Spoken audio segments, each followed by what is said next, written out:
On this Millennial review, we're going to be pouring a cement slab to build a shed onto. So if you're a DIYer and you're looking to see how it's done on a budget and pretty easy, I'm going to bring you through the process of getting it done for an above grade slab and everything that went into it. So if that's for you, join me in this video. Let me know your thoughts in the comments. And then of course, think about hitting the subscribe button if you like it, because part 2 is going to be actually building the shed. Let's jump into the process. So I've begun the work on site prep here, and I'm hoping to get a 14 by 8 firewood shed here. So this space between that tree and this tree, it comes in somewhere right around 16 foot. And then I've got plenty of depth to go back. So looking at this shed from that end to just where the porch begins to fit, that is 9 foot. So I don't think the 8 foot is going to be a problem, but what I'm nervous about is going to be the amount of elevation change and the fact that there's a root structure there. So we've got that on both sides for the tree. So to be able to figure out whether or not this will fit before purchasing that shed, I want to mark it out to be totally sure. So what I've gone ahead and done, since I'm going to be pouring a cement slab anyways, is I went to the store and I've picked up 14 by 8 wood, and the hope here is that by using that I can create the square down on the ground, make sure it's square and ready to go, and then I could theoretically take it over, put it in that area, and with any luck it works. So let's go ahead and see how it goes. So what we have going on now is basically I'm taking out all the lumber to set up the form, and then I'm going to cut corners that have an angle on them so that it can be staked into the ground. So as I go through, I'm going to get this done and make sure that you don't butt the joints up directly, because in this case I'm trying to do 8 by 14, and you want to make sure the interior dimensions is that. So as you start to screw everything together, I'm using a speed square to make sure that when I begin to put it together, I've got my best chance at getting it square right from the beginning. Now of course we'll have to do some rejiggering of that as we go on, but that's what we're doing here. So flip it over, and now doing the X pattern of measuring, this is allowing me to find the true square, make sure everything's dialed in, and then we'll put these braces on so that when it gets carried over to the spot that I plan to pour the concrete, it's going to stay square and we don't have to remeasure there. So now that it's placed, I'm going to go through and begin to level out the form. Now in my case, because this is a above grade slab, I'm trying to get it level, and you'll start to see it's pretty far off. All right, that's where the shed goes. So you can tell significantly out of level. Well, I guess that's what we're looking at. So I need to do some research here and figure out whether or not it makes sense to just get some gravel, fill in the grade, or whether or not I'm going to need to instead just pour a lot thicker slab than I want. I really don't want to do that, but we'll go ahead and see. Well, anyways, let's jump forward and get to the next day of working on this. All right, you join me here a couple months later, and you can see the setup is a little bit different than it was before. We had originally thought that it was going to be an 8 by 14, but that didn't end up fitting quite the way we wanted it to. So we've instead decided on an 8 by 8 size. So we've got to refit the form, get it lined up here, and begin digging down so we can pour some concrete and get the shed installed that's already been delivered. So because that form was too big, we're now going to cut it down to 8 by 9. So basically just taking the front portion off, going to measure out enough to be able to cut it shorter, because the placement of the shed is pretty much correct at the moment. Just a matter of getting everything shorter and formed up correctly. So going back through, same process as before, pretty much just putting everything together, and then we'll be sure to make sure that it's square as well as level it out one more time, and that should bring us to basically the form that's going to be used later on. So get that settled in, square it out, and we'll be good to go.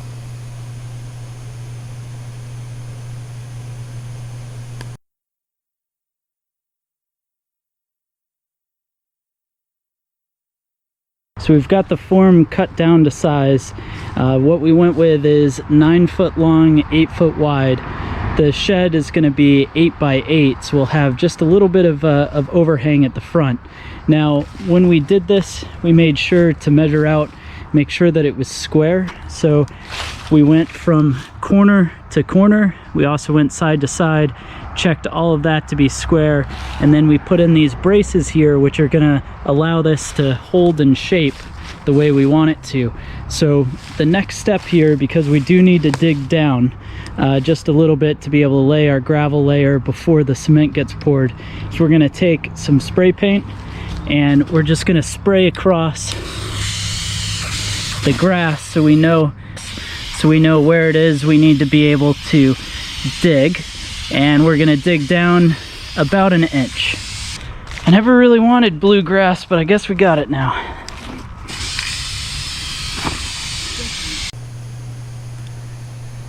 So we'll begin to dig through. Code for my town allows above grade, so basically at max you can go down 1 inch when you're doing this. So basically that's all I'm doing, is digging down about 1 inch, taking the top layer of dirt and grass off, and that's going to leave us with a nice dirt base to be able to put the gravel onto. That's going to help with drainage. It's also going to allow us to make sure we get everything tamped down so it's nice and flat, and we're keeping it high enough above the root structure that with a couple inches of gravel we'll lay later on, it should be a pretty sturdy base for the cement. Here we are, a new day. This morning I went ahead and borrowed this dump truck from my father, picked up 2 tons of 3/4 inch crushed gravel. I think it's going to be a bit too much, but when you're at the landscape yard you get it by ton, and 1 ton would be just a little not quite enough. So we're going to pour this in, basically rake it around, and we're going to use that to create a nice firm base, but at the same time help fill in some of the grade issues here where I can't dig down because of the additional roots that are in the area. So let's go ahead, get that dumped out, and start a raking.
Raking out the gravel here, I figured it would be a simpler and smoother way to do it rather than dumping all at once, to actually just pull the gravel out of the back of the truck as I needed.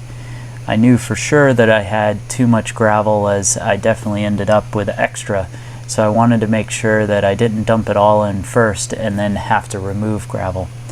Basically, just take your time, make sure to fill in the form all the way, and be smart about what you're doing so that you don't have to do work twice. So look at that, we've got the gravel down, but the task is not over. So now I need to make sure that this is totally level to 4 inches below the side of the material. So basically I'm looking, because this is a 2x6, I'm looking for about 2 inches of gravel and then about 4 inches of slab or concrete that's going to be poured. So I've gone through, checked with the level. All 4 corners are still level, which is great. So that's a good base. And then I also took off those braces that I had before. Those are off. So now I can go around with this tamping tool. And basically the idea here is to compact everything, because we want to make sure this gets nice and level. Now, to help save time and to make sure that everything gets level in just the same way, we're going to use a laser level, a little bit of painter's tape, and then the tamp.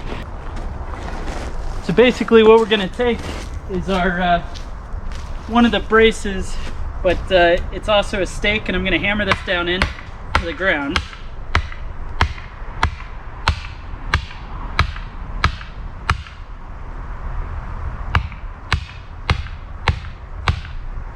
Just like so. And now we're going to get a spot with the tamp that's 4 inches down.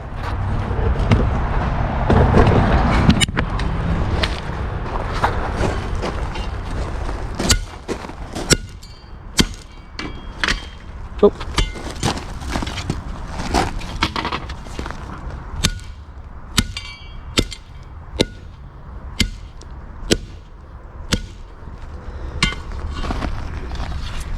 Okay, so take this gauge, gonna measure out.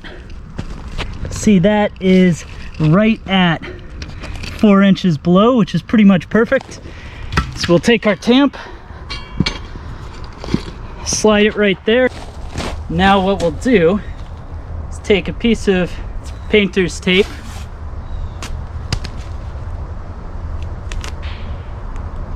this baby wrapped around.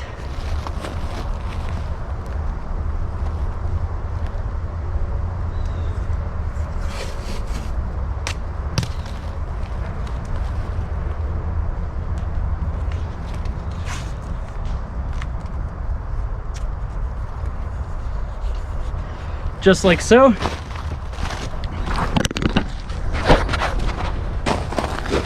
And we'll take our laser level,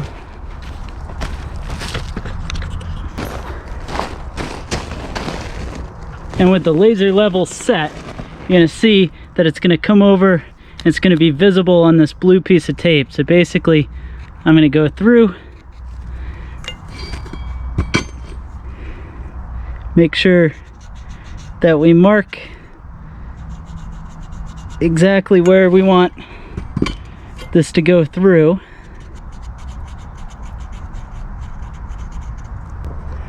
And now I can go to town, just tamping everything down, checking every once in a while to make sure it's on grade. And of course, if the line is above, that means I need to add a little more gravel. Lines below, need to take some away. So now it's just a bunch more of this busy work. Tamping down is going to compact the gravel and make sure we have a nice strong base and everything's level. It's really important to take the time to do this properly. So I'll use a gauge just to be able to measure that all the corners are proper first, and then as I go through into the center, I'm going to use that mark on the shaft and the laser level that's going out to make sure that I get everything tamped down directly to level. Alright, as you can see now, everything's nice and leveled out, and if we go ahead and use our laser level here, you'll see that's the case. So the line is intersecting right there just like it should, and I've gone through and done this all throughout, but basically just a lot of tamping down. And I gotta say, at this point, I mean, that looks pretty good. I have a lot more confidence in the next step of actually having the cement poured now that this base is all set. All right, you joined me here on the day of the pour. So it's been a couple of days since the last time we were working on this. Everything's still tamped down. This morning I just went through and did a little extra tamping, but we got to get rebar set up in here fairly quick. So what I did was I went to the hardware store, picked up some rebar here that we're going to cut down, some standoffs to be able to do just that right there. And what these things will do is they'll hold up the rebar to be able to get it set up properly. So we've got the rebar laid out side to side. As you can see here, it's longer than the form. So the form is 8 foot wide. The rebar lengths came in 4 foot or 10, so we got the 10-foot lengths. And what we have here is, because I want solid concrete on the corners, we don't want that to have too much of the rebar in it. So we're going to want 4 inches of space on each of the corners. So with this being 96 inches, that means we're going to need to cut this down to be 88 inches in length. So what I'll go ahead and do, basically just take our piece of rebar, which I can lean right up against the end there, which is going to give us a pretty good cut, and that's where we're going to be able to cut this at 88 inches.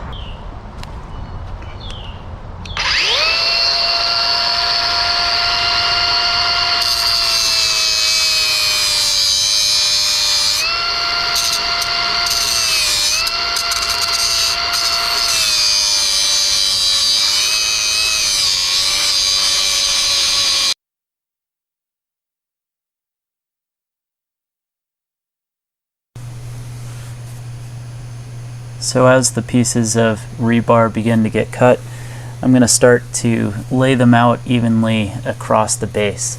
Basically, you want this to be a uniform structure here.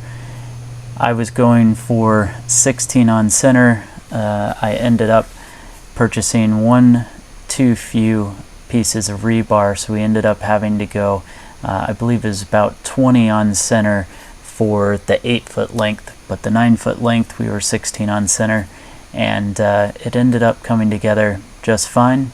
A little bit of guesswork and dialing it in, but worked out all right.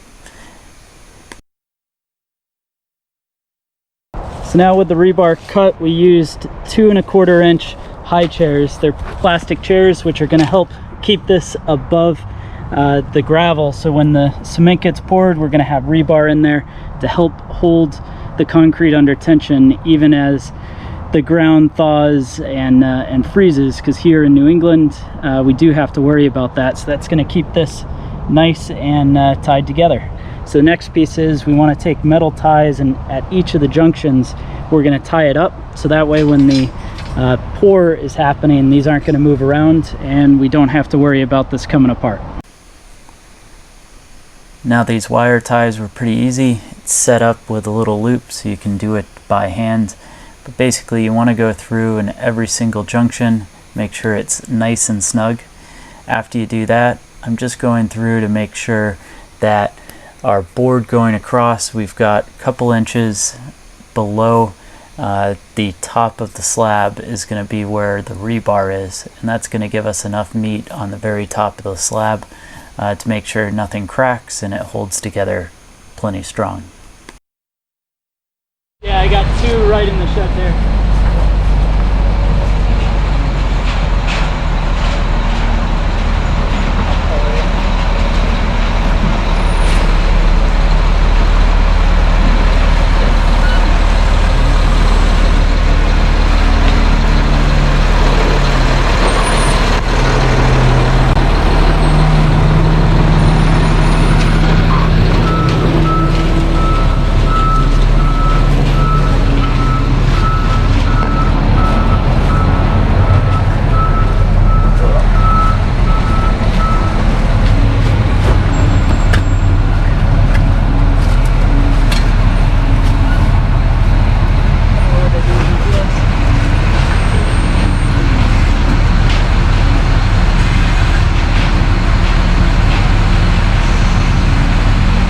Crazy, doesn't even have to get out.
So what we're doing here is we're using the 2x4 to screen off the top slough from the concrete. So while the concrete's wet, you want to go through, and this is going to give us a nice smooth top to it. Now, if you were doing this on a patio or a higher quality slab, basically you would do this and then float it with something smooth to make sure it's uniform. But basically all we're doing here is we're taking the top layer off, making sure it's level, and getting it smooth enough that we can build a shed on top of it. Go through, do this a few times, and just be careful to make sure that you get that smooth top, and you'll be good to go.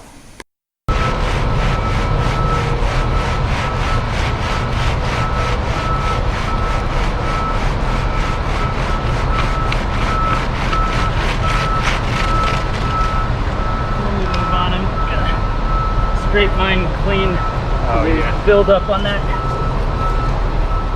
So this afternoon we're about 5 days into having the slab poured, and it has cured really well. I keep trying to blow off the leaves, but it's turning to be fall where I am right now. But anyways, this came out pretty nice and flush, flat. I think this will be no problem to build a shed onto. Now, obviously, if you were doing a patio or something, you probably would have wanted to do a better job than we did screening this. But what I'd like to do today is just take the form off of it. It's probably another week or so before I'll start to build onto it. But I just want to see, you know, how is this thing gonna look with the form off of it. Now, because I let this sit for 5 days, I'm gonna have no problem going ahead and taking the form off. Here, it's just unscrewing everything, taking the boards off, making sure to get the stakes out that were staked into the ground, and then the boards will just fall right off and we'll get to see the slab underneath. Would you look at that? This thing looks absolutely great. Slab came out really well, nice and flat on the top. Bunch of this crumb kind of on the sides I got to clean up, and then I'll use some of the leftover sod to fill it in. Now you'll see this, so basically this needed 0.9 of a yard to get delivered, but of course you can't order it that way, so we got a full yard and had some leftover.